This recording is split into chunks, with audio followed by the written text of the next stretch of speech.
So before we start the Grapple Asia podcast episode, we want to give a quick shout out to our sponsors and people that support us. Softspot.Açaí. Kat has a little store now in Tonglo, and they do some incredible acai. It's sugar-free, no preservatives, and they have little pop-ups around the place. They had a little pop-up in Paragraph and Quartier recently, but they're mainly based in Tonglo. They're available on Grab as well, and they do some great dairy hybrid options as well, and their nut butters are incredible. The pistachio one I highly recommend personally.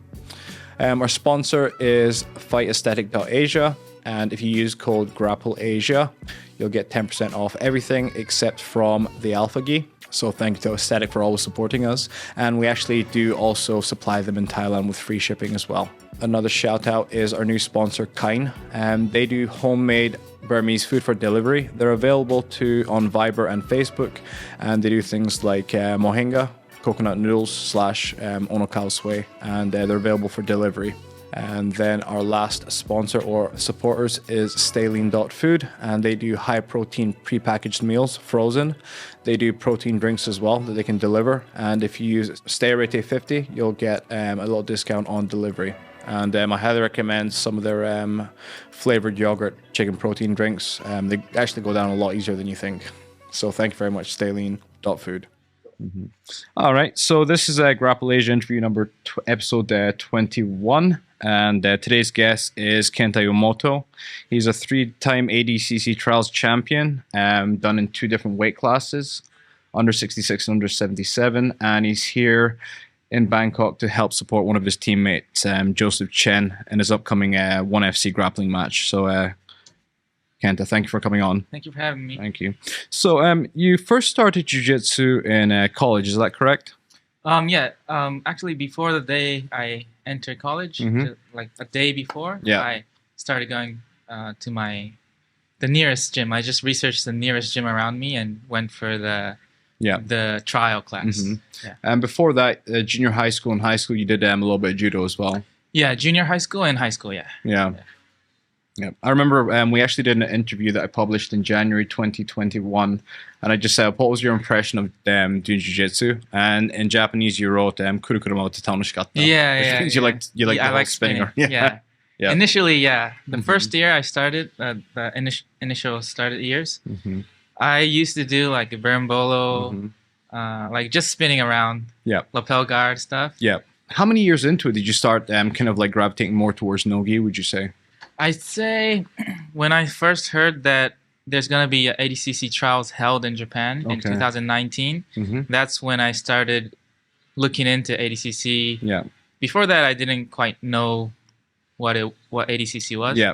But then that's like 2 months before the trials. That's when I really got into focusing on Nogi. Yeah.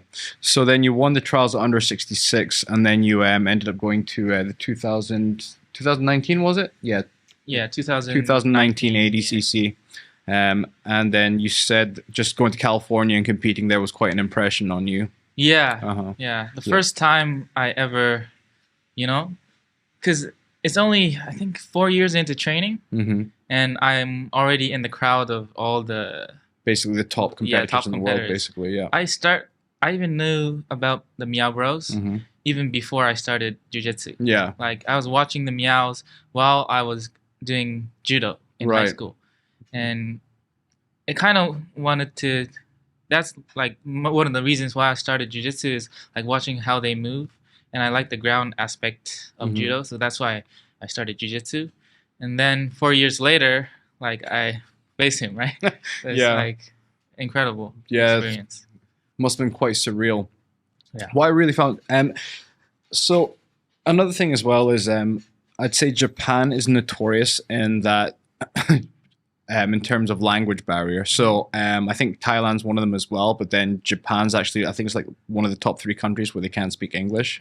You can speak almost like fluency level or native level English. Could you explain how you managed to end up speaking such good English? So for some people who don't know, I spent 2.5 years in New Jersey when I was little. So I think that's why I have this a little bit of American accent. Yeah. I think that's mainly why I can speak. What was the aim? How old were you when you were in New Jersey? Kindergarten. Kindergarten. Okay. Yeah. I just playing around with my neighbors. Like, I think I developed the like kind of American style, like enjoying the holidays, like Christmas, like Halloween. I was in the environment. Yeah. You know, growing up as a child in an American environment. Yeah. It kind of like heavily influences you, especially when you're younger, because your brain's almost like a sponge. Yeah. But I kind of had like a reverse culture shock when I went back to Japan, because it's very different. Yeah. It's more like ordered and strict. Yeah. So yeah. And then you ended up spending a couple of years in the UK as well, correct? Yeah. What was the age range for that? That was junior high school. Okay. What was the reason of moving to the UK? My father's job. He's a military. Oh, okay. I see. Okay. Yeah. So we just follow him as a family. Right. Okay. So in terms of military, is that Japanese military? Yeah, Japanese Defense Force, I think. Yeah, because you don't really hear about Japanese military that much. Yeah. Like you hear about American bases being in the US and stuff like that, but yeah. I don't really know what he was doing, but you never asked, no. Yeah. But yeah. Oh, okay. Yeah. So I guess you had quite an impression in terms of Western culture for a while as well. So you tend to mesh quite well. I think that's actually one of the biggest barriers in terms of I'd say Japanese competitors really getting to showcase who they are as a person as well. Yeah. Yeah. Not many Japanese people do that. They do it within the Japanese community, but not kind of outside. They don't go outside Japan, right? Why would you say that is? Why? Yeah. I think it mostly have to do with the language. Yeah. Yeah. And do you think it's maybe partly culture as well, would you say? Yeah, maybe. Yeah. Yeah. Because from what I understood was, if we're going to contrast two different gym cultures, we're discussing how Triforce was one kind of really strict Japanese dojo culture, whereas Carpe Diem was very westernized. And I think that came from Ishikawa-san going to university in Arizona for a good long time. And he kind of brought back that kind of like Western culture back with him, where Triforce, they kind of like do really hard work in silence. That should be like how hard you work should be a reflection of like how popular your gym is. Yeah. Whereas typical Japanese behavior. Yeah, exactly. I always found that like I completely understand that as well, but especially if you want to like scale up, I felt like the way that Carpe Diem did a really good job of that as well. And another thing they really did that was really good was they welcomed not only foreign staff but like foreign members as well. So it's easier for foreigners to come in and train. Because I remember when I used to go train at different Japanese gyms, I found it a little bit difficult whenever there wasn't like any kind of like Western like cultural influence. Yeah, I feel like in Japan a lot of foreigners go to Carpe Diem. Yeah, exactly. And not only that, like for example in Jiu-Jitsu you have the French coach Mr. Mietz there. Yeah. I don't know. I don't quite know him that much. I don't think we never talked, but yeah, I know him. Yeah, you've managed to train, let's say, you're now training at B Team, and you've trained quite a lot in Japan as well. And I remember when we did the interview, you said like going to Hensel Gracies in New York left quite an impression on you. If you were going to say from a cultural aspect, the difference between like let's say just Western versus Japanese like Jiu-Jitsu culture, what would you say is like unique? What do you think the differences are? The thing is, I don't know much about the gi culture anymore. Yeah. I don't follow them very well. But in terms of no gi, it is growing, Japanese. Yep.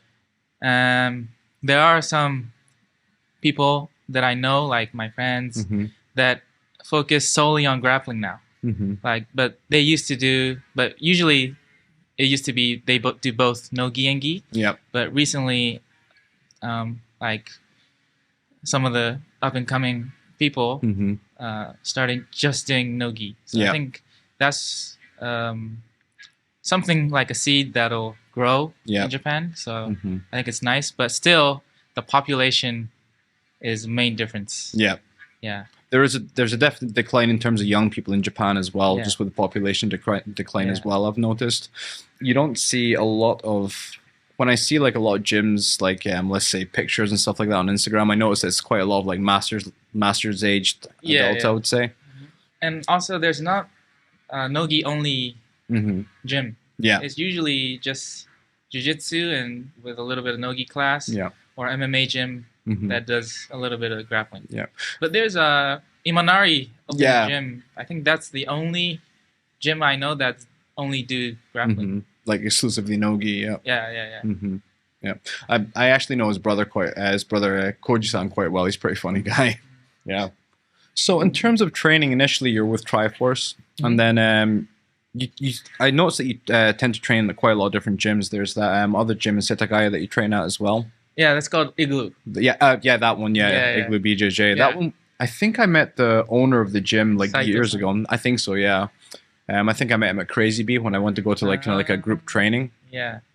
What I find really challenging with Japan in terms of training is it's the tsuking or the transit time between going to different gyms. That's what I found the most challenging. I think so. Yeah. Yeah. You have to be in the full train. In a rush hour to go to the classes, right? Yeah, exactly. Yeah. And obviously you train at various different gyms as well. Like you train at Lotus and I see you train at various different places, but once you leave the house, that's it. You have to be out for the rest of the day basically if you're exactly. in Japan basically. Yeah. If you want to plan your training for the day, you got to be out the whole day. Exactly. Going to different gyms in different locations. I usually use my bike to go, so I don't have to ride the full train. Yeah. But sometimes if you want to go far, you have to ride the full train. Yeah. And it gets very messy. Yeah. That's what I found was I didn't really enjoy the transit time too much in terms of training, and you pretty much had to pack everything for the day basically because going back home didn't really make a lot of sense. I think that's also one of the differences where in the US you can just basically train at one gym for the whole day. Yeah. But in Japan, you've got to kind of you zigzag. Gotta connect and schedule your own training. There's no set gym that you can just go there and be good. Yeah, exactly. You know? Initially, you went under 66 for ADCC, and when you competed in the trials, but then you made this transition. I mean, let's be honest. The weight classes, it's like an 11 kilogram difference between divisions. That must have been quite a in terms of your walking around weight, did you have to cut quite a lot of weight for under 66? Yeah, 66 was pretty hard for me. Yeah. And at the time that I dropped to 66 to do the trials, which is the 2019, I had no clue how to cut weight. The only method I knew was running. Yeah. So, and I think I was walking around 72 or 3 at the time. Right. And then trying to cut to 66. Yeah. So it was pretty difficult for me. I didn't know if I could make it. Yeah. So before the competition day, even day of, I was running the whole night. Yeah. Plus, I think I did the sauna, going to a bathhouse, did a sauna, but then the sauna closed at 2:00, and I still had to lose a couple kilos. So I had to run the slope in a circle around my neighborhood. Yeah. And I ran till I can see the sunrise. And then I couldn't sleep because I have this cramps. Yeah. So dehydrated. Yeah. So I didn't sleep, and then I just went to the mats. Yeah. The competition mats. Yeah. Was it same day weigh-ins or the day before weigh-ins? Same day. And then I had no clue how to recover. So after I made weight, the first thing I drank was Monster Energy.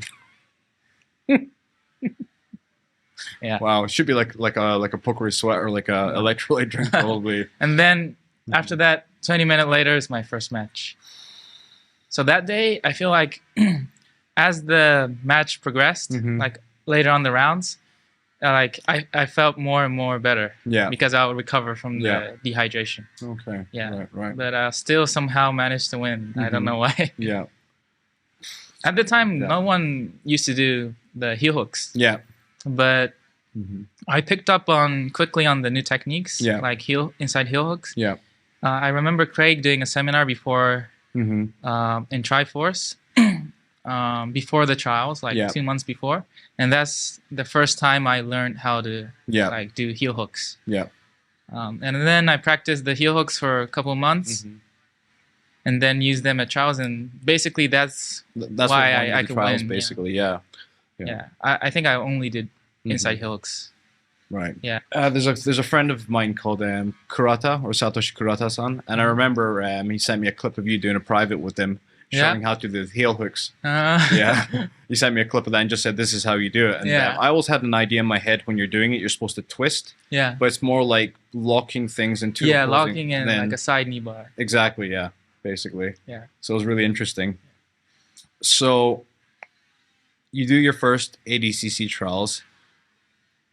And then all of a sudden not all of a sudden, I suppose, I don't know what the shift was in your mind, but you decided to become more of a top heavy grappler and then bump up to 77 kg. What was the process? Not only like how to gain weight and how to commit to like basically like bulking up basically. What was the process? The process?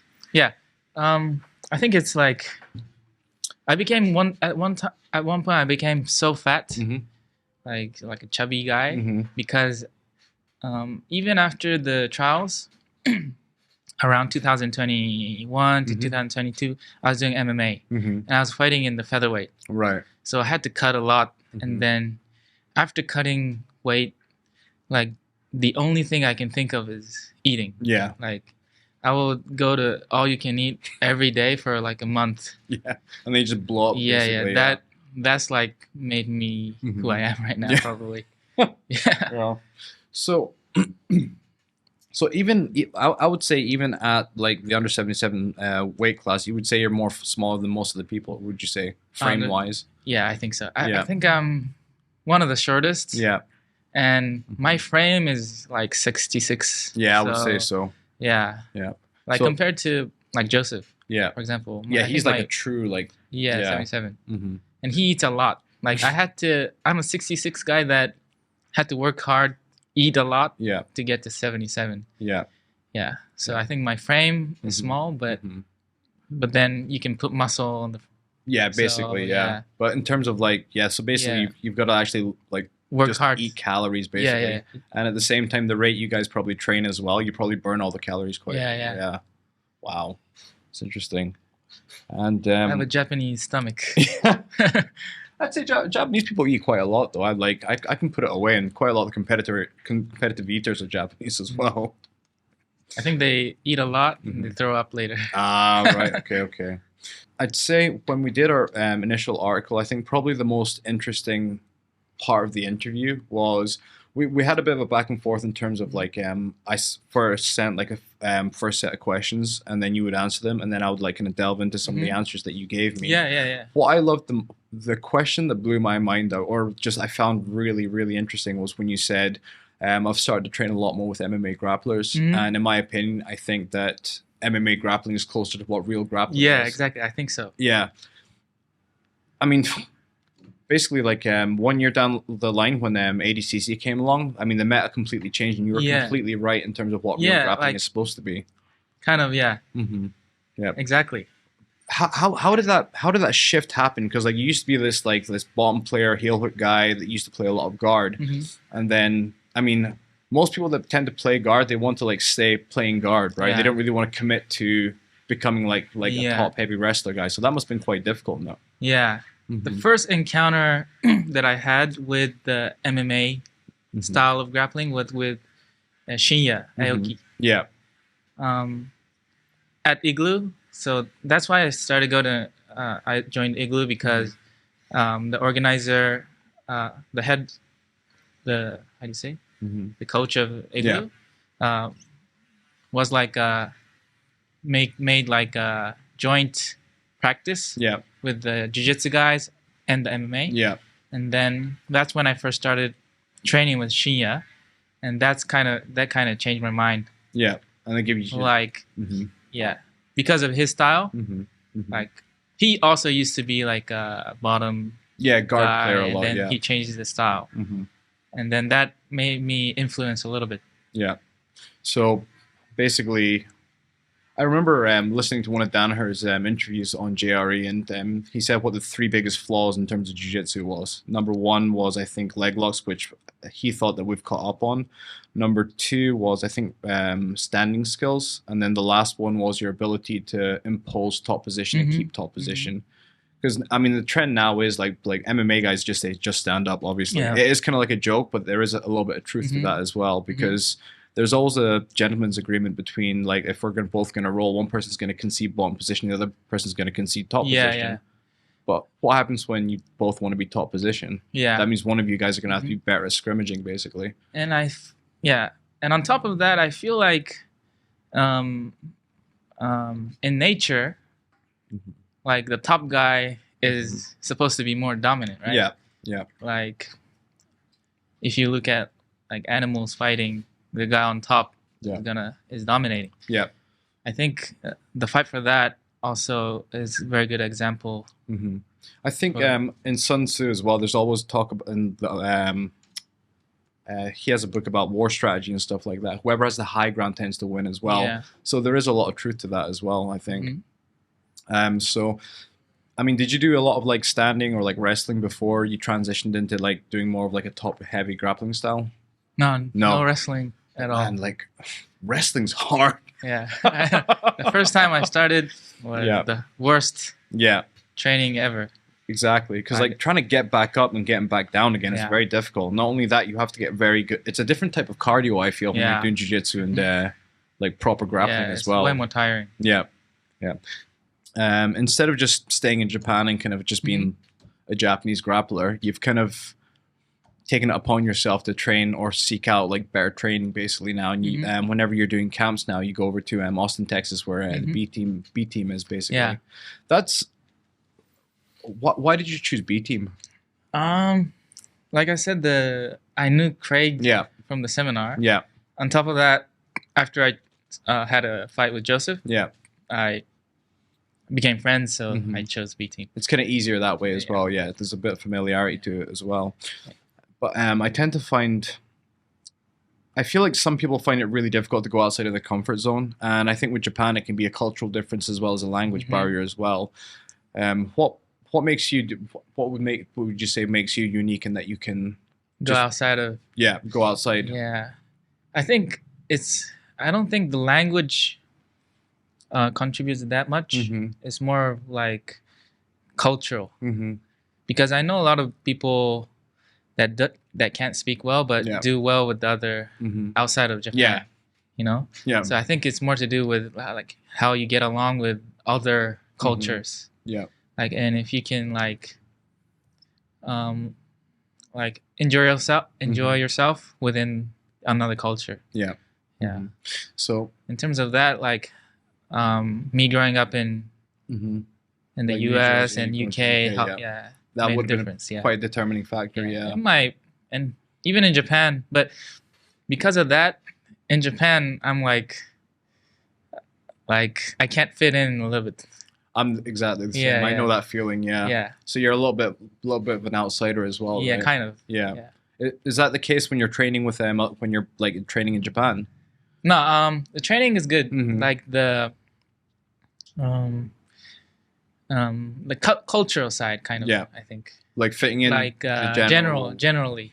You know? But a lot of MMA fighters in Japan, they're very, very open-minded. It's like at Lotus is not a team, but a place where a lot of the training, a lot of other teams just come and train together.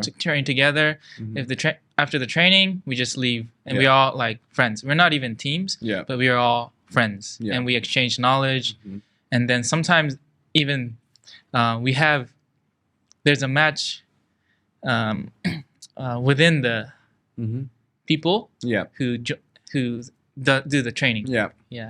So they know their game, but they don't matter. Like we still train with each other. We still like friends. You know. I found that I got brought up in the UK. My mother's half Scottish as well, so that makes me technically quarter or in Japanese say quota, or hafu basically. And I never felt like I quite fit into the Japanese society as well. So I remember when I when I moved back to Japan for a small tenure, I didn't really fit in at traditionally Japanese jiu-jitsu schools. So I ended up training at a gym called Isshin, and that's kind of in Kamata area in Japan. One of the reasons what drew me there was the fact that the head coach there, a guy called Yuji Goto-san, he he went to university in the US as well, and he trained with Half Gracie, so he was like he was westernized as well, and it made me feel a little more he's a super nice guy, and I'm very thankful for him making me feel welcome. Like the reason you start doing the jiu-jitsu or like the MMA martial arts is because you can't fit in normal culture, so there's a little bit of truth to that, I must admit.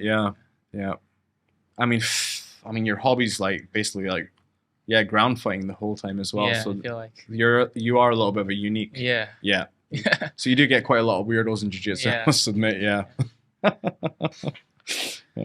So I remember as well, so your relationship with Joseph as well, I made a joke to Joseph that you guys were like life partners basically, but you okay? So the way Margot explained it to me, Margot Cicerelli explained it to me, is like as long as you have structured training and you have at least one high level training partner, you can go anywhere. You can still kind of like progress. Would you agree with that? Yeah, I think it's very important to develop a partner or like a drilling partner that you can really, how do you say, kyome? Like gel together, communicate together really well. Exactly. Then you can like a lot of thoughts come up. You know. A lot of new ideas come up. I think if you have one good training partner that you can do that with, that's gonna stick. I always was able to find those training partners. It's different training partners. Initially, like in each of my different period of my career, I always had a training partner like that, like Joseph. Where I always talk about technique or drill together and come up with new stuff or study together. So in terms of once you get to a certain level as well, like Joseph, for example, he got to a certain level in Nanking, and after that, I think he kind of like, I don't want to say he surpassed the coach, but his needs became very different. And like the way I think about it is how that means that like after you get to a certain level, you have to take ownership of your own training, right? How would you say like you ended up doing that as well? Like how would you seek out knowledge? Because after a certain point, like unless you're like a Danaher, like a Dima type of guy, right? It's very difficult to like kind of like learn from someone basically to tailor make how you want to progress as well. I feel like I've always been the owner of my own training. I never really had a coach. You never just got spoon-fed knowledge basically. I don't think I ever learned anything from any coach. Like Dima's a good coach. But until then, like I never learned from a coach. But I'd say I learned from like YouTube videos or online, like studying by yourself. A lot of instructionals that I bought. Not everything, but So in terms of like when you're trying to like structure the training, for example, do you watch a certain segment of it and then like kind of like drill it, or like how would you structure the between, let's say, studying on an instructional and then kind of like implementing it when you're training as well? Because I think a lot of people, like a lot of normal hobbyists, for example, they have a 9-to-5 job. They come in at 6:30. They do a little bit of technique, and then they just like have a few rounds basically. So they're not really thinking very specifically on what they're trying to work on. They just want to roll and get a sweat out and kind of release a little bit of tension, right? But for a professional athlete like yourself, I can imagine you have to be a lot more strict in how you train. The way I used to do it is, I don't think anyone like a hobbyist level will be able to do this, but I'll just train straight 12 hours learning the instructional. Really? Yeah. And then in terms of like when let's say you're sparring with someone, for example, are you making it like pretty much like what's the ratio between like specific training and just free sparring basically? Usually I just have a day where I just train technique with a training partner, and that's where I develop like certain skills. Yeah. Sometimes I just like start checking like the mechanics, trying to develop from specific sparring, and then I have another day I have just sparring day. Yeah, and then I can try it out, try and work it with resistance basically, and I then bring it back to discuss with my friend. Yeah. I don't think there's a lot of like I think when you're trying to learn a new technique and stuff like that, I think there's not a lot of that discussion thing. But I remember Joseph said the same thing. Like having a dialogue, even when you're training together, is really important, and he finds that's very important as well. And my question is now, like, obviously you can do that with a training partner as well, but having someone kind of look over it as well, like someone like Dima, does that help a lot? Would you say? Yeah, I think like Dima is good at planning ahead. Building skill over time, where that's a bit hard to do. Like it's very hard to plan ahead when you're in the zone and in the training. Yeah, you just want to get better on the day. Yeah, but then, but Dima structures training for the next day and the week after, and build skill like over long periods. So I think that's one of the things like, that he does that I think is going to work.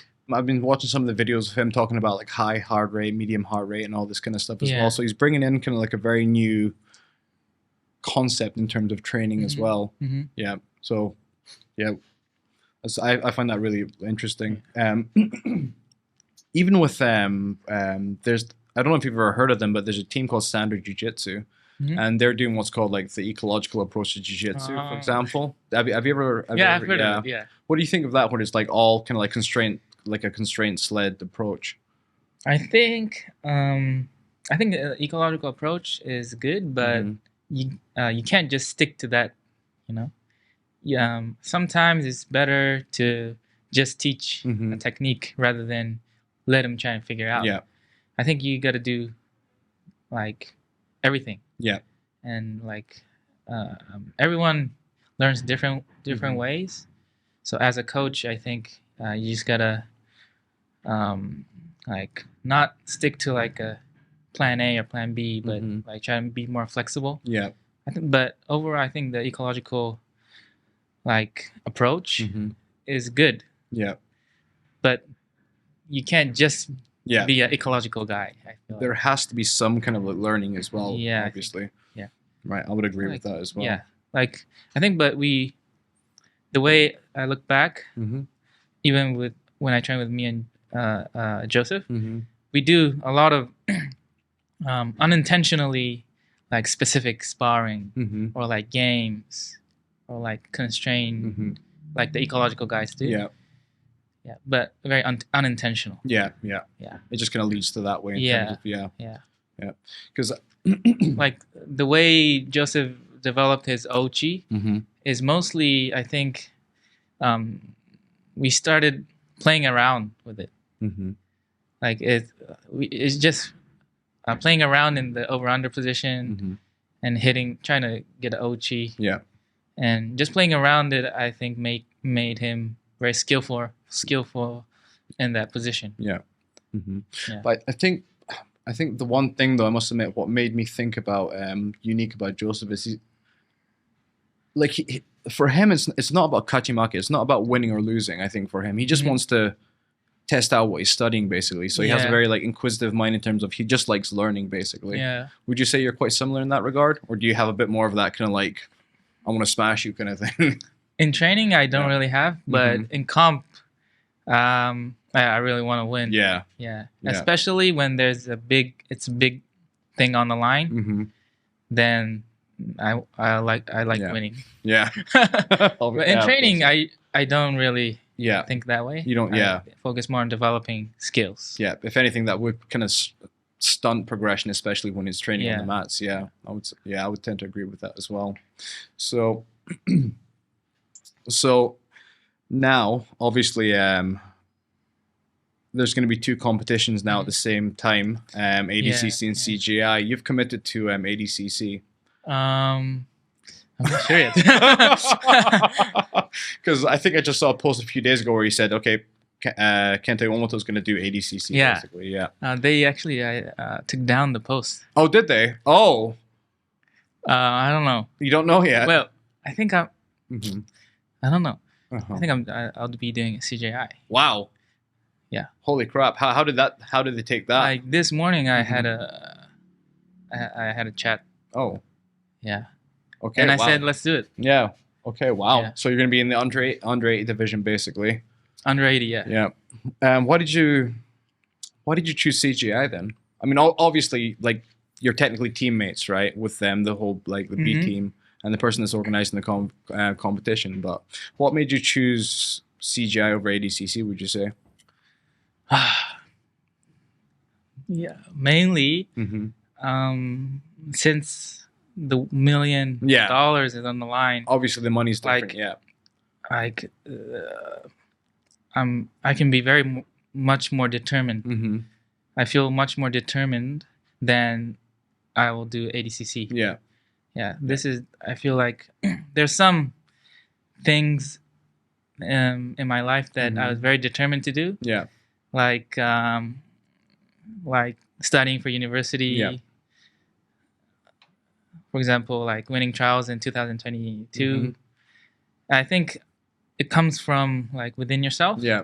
That if you're very determined and if you want to push it to the limit. And I felt like if $1 million is on the line, the CJI. That's quite an incentive. Yeah, this is something that is worth the determination. Yeah. So I felt that from within, so that's why I chose. Wow. Okay. Yeah.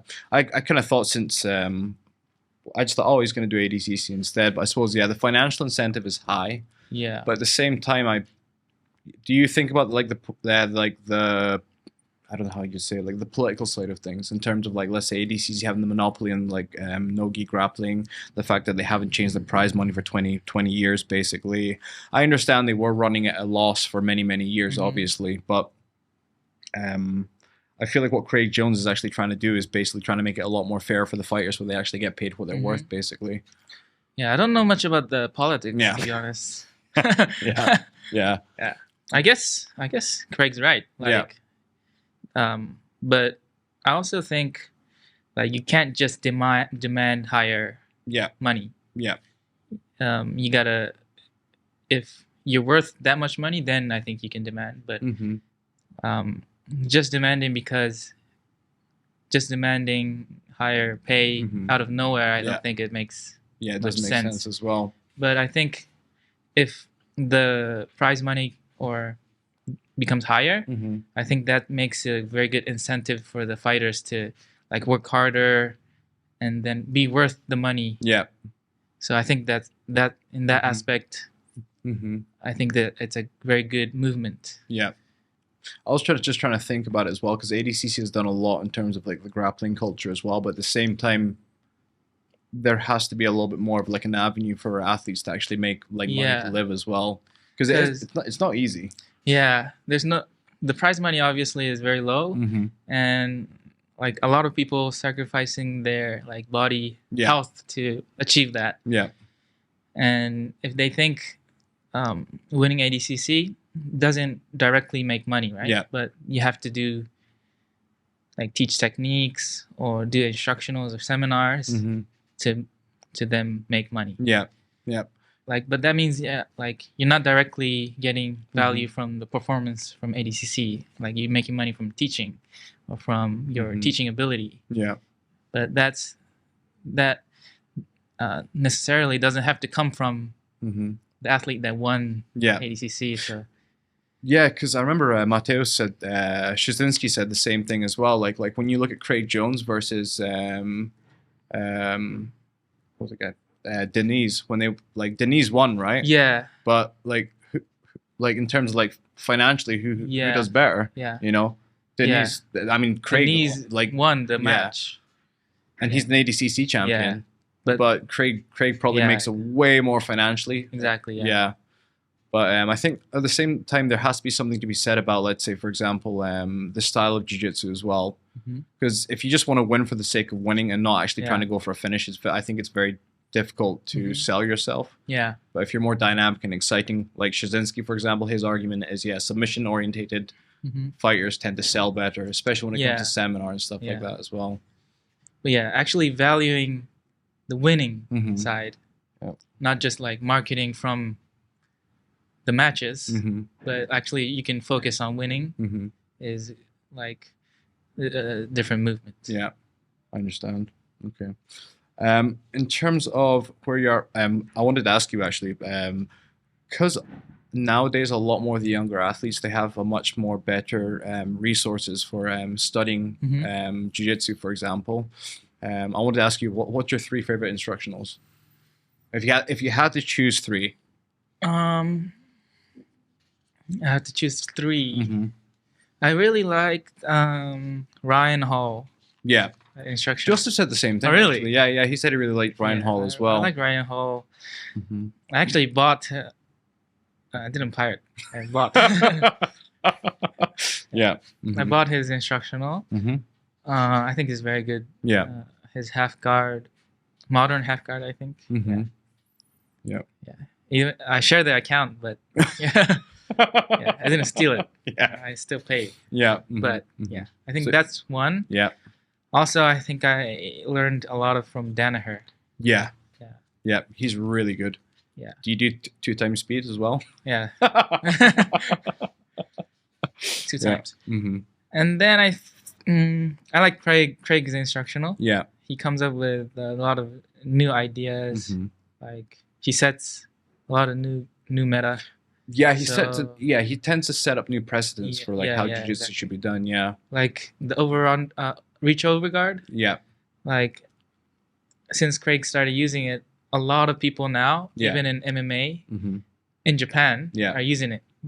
The octopus guard. Octopus guard. Yeah. Because of Craig. Yeah. Before that, no one was using it. Yeah. But because Craig did an instructional on it, and now everyone in Japan is like octopus. Wow. Yeah. It have a great impact. Yeah. I must admit, his power top was like mind blowing to me as well. Yeah. Because he makes the assertion that obviously like side control is not a pinning position. I'm like, oh, he's right, it isn't.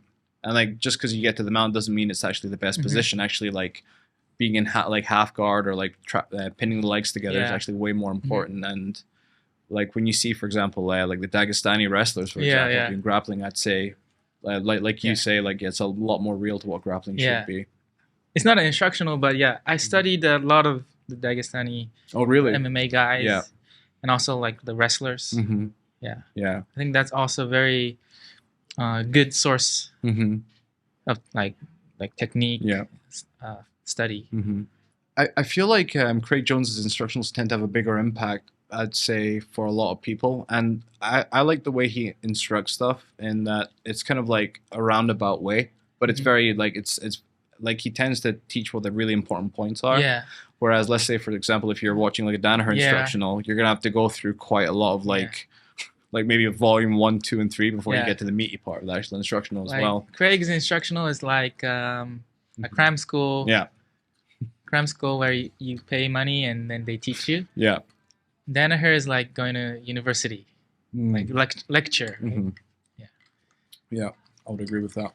What do you think about, like, let's say Gordon Ryan's instructionals? I just feel like it's just another. It's like Danaher plus in that he sounds and he instructs and he teaches a lot like Danaher does. Yeah, exactly. I think Gordon's instructional is very like an encyclopedia. Yeah. Encyclopedia. Yeah. Where he covers all the reactions. Yeah. I feel like, but then it's sometimes hard to follow. Yeah. I would tend to agree with that as well. I was thinking we can switch over and start analyzing a match. Yeah. So I didn't choose this. Okay, Kenta chose this. It was his. It was ADCC Trials 2021, and it was you and Joseph, right? Yeah. So this one, the first day I ever met Joseph, I didn't know who he was. I I looked on the smooth comp. He was just a purple belt, so I ignored him. Yeah. I didn't think he was anything. I thought he was just a guard player. So I just thought I can like stay on top, keep pressure. But then how he enters. At this point, I feel like this is different. You know, from what I expected. I'm starting to realize, shit, this must. Yeah. It's gonna be a hard match.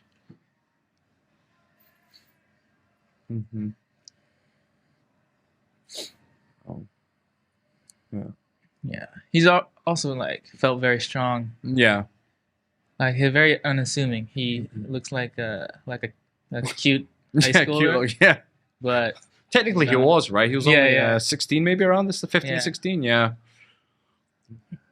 I think I used the Yokosumi Geishi from here to flip him. Because technically it's not points for another minute. Yeah. But I thought like before the point starts, I have to get on top. Yeah. Ah, okay. Yeah. Then I'm focusing until the points, and after the points, I'm just gonna have to keep top. Yeah. Yeah, you can kind of tell he doesn't want to be on the bottom position either. Yeah.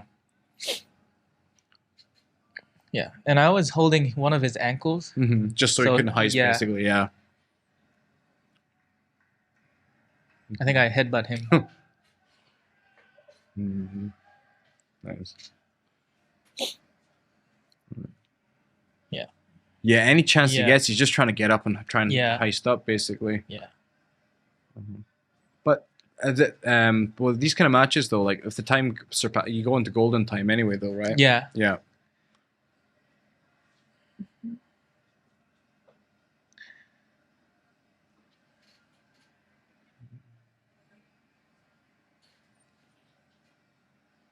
Yeah, here he able to come up. Yeah.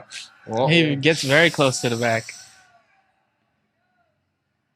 Very close. One hook comes in pretty deep.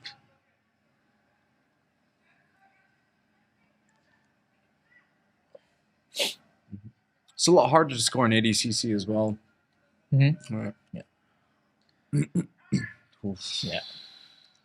Yeah, the clock saved me. Yeah. And Craig is saying, do that again.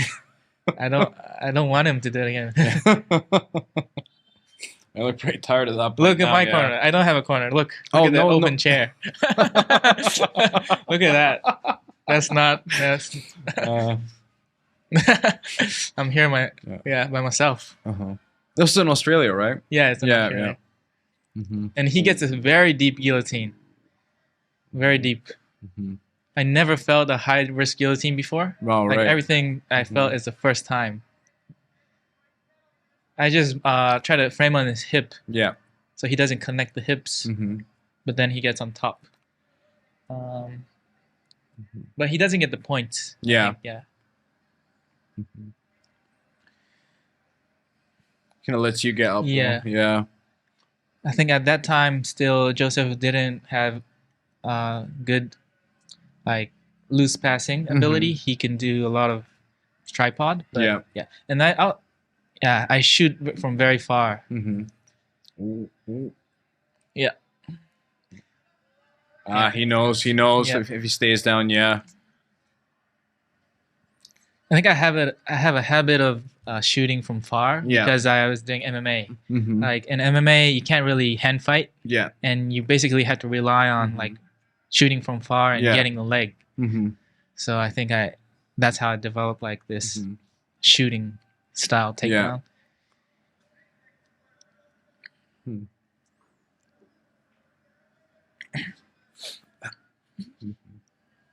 If I get a hook, like I'm gonna win here, but here I'm already starting to lose the chest to back. Yeah, this is a part. Yeah. Oh. This is the part. Yeah. This also is from MMA. Yeah. Clinching. I got 2 points. My favorite throw from when I used to do MMA is from the clinch. Oh. And he didn't know. Yeah. He thought I was a leg locker. Right. I was happy when he locked hands. I thought this was my only chance. Yeah. I think, did it go to overtime? No, right? Oh, it did. So 6 minutes and then yeah, exactly. Yeah. That's nice. So it's like an over-under dayashi basically. Yeah, Açaí. That's Açaí, yeah. This was my happiest moment. Yeah. Well, and ever since then, you guys have been kind of like training together and stuff. Yeah, that's awesome. Actually, we trained the next day. Oh, really? Yeah. Wow. Yeah. Yeah. Yeah. I took the dream of a 16-year-old. Yeah.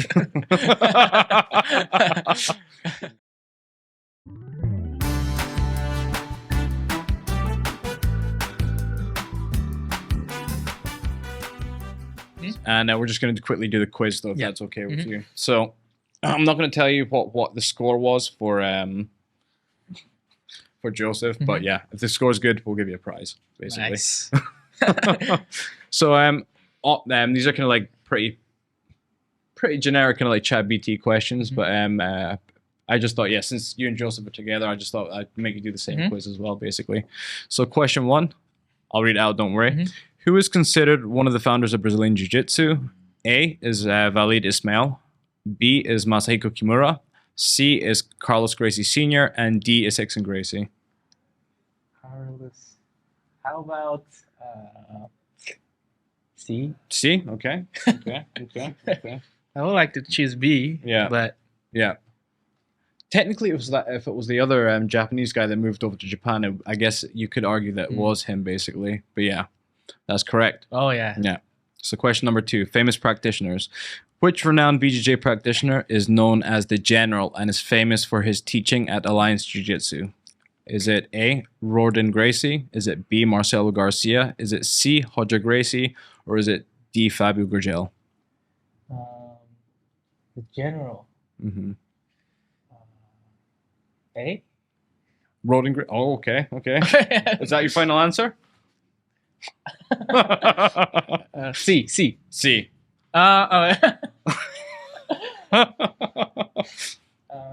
Wait. D. I'll go with the final answer. D. Yeah.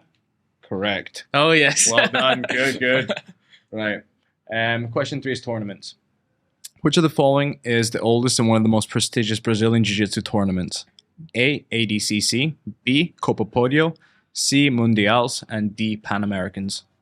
Oldest should be. Kind of poker face now because you can tell. I go with B. B? Okay. Final answer? Yeah. Yeah, okay. Question 4 is brands. Which BJJ brand is known for its logo with an image of a snake? A, Shoiro, B, Vulcan, C, Venom, or D, Coral? C.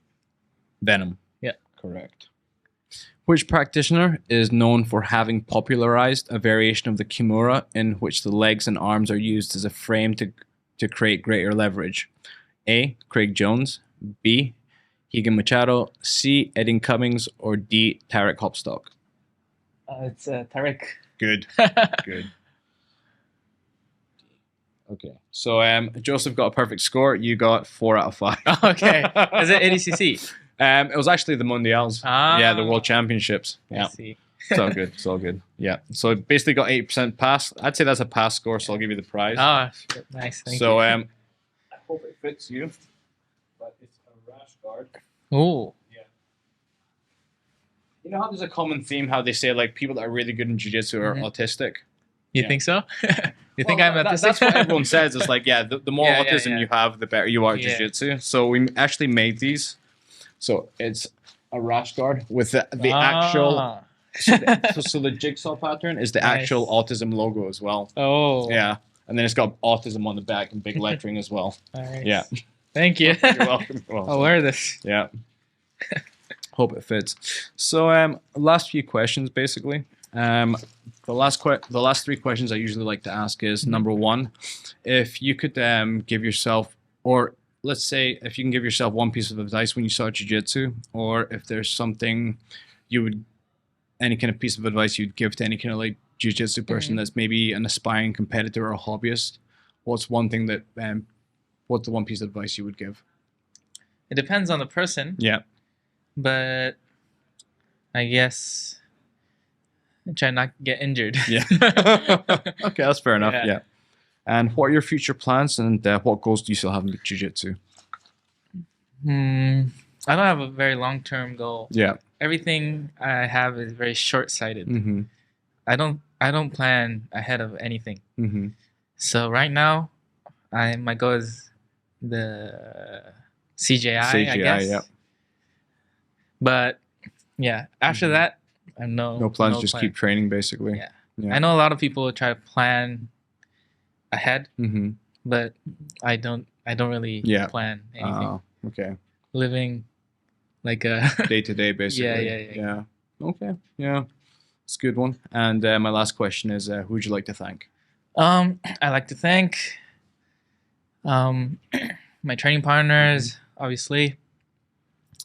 People from Japan that's supporting me and having my back, especially my sponsor, Future Matrix, that's been helping me. Like, he's one of the training partners that I've said that I have a very good connection and coming up with techniques. I used to train with him at Triforce.